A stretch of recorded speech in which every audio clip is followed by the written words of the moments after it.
Welcome to our channel. Today we how to restore blur transitions using Premiere Pro Gaussian blur easy tutorial step by step clearly. Open Adobe Premiere Pro and load your project.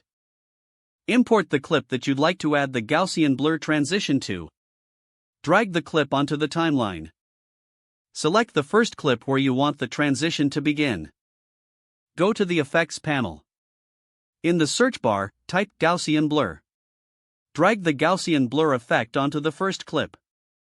Select the clip to access the Effect Controls panel. Locate the Gaussian blur effect in the Effect Controls panel. Set the blurriness value to 0 at the beginning of the clip. Create a keyframe for the blurriness by clicking the stopwatch icon. Move the playhead a few frames forward to where the transition will peak. Increase the blurriness value to your desired effect, usually between 20 and 50. Create another keyframe at this position. Move the playhead to the end of the transition. Set another keyframe for the blurriness value back to 0.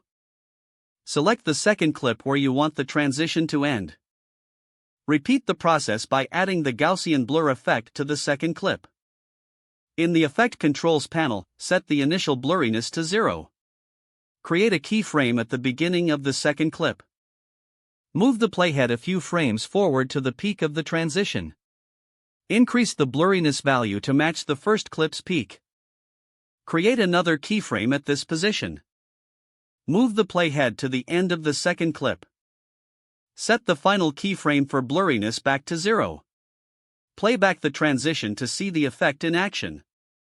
Make any adjustments to the keyframe timing if necessary for smoother transitions. You've now successfully restored blur transitions using Premiere Pro's Gaussian blur. If the page does not load, refresh the browser or try again in a private or incognito window.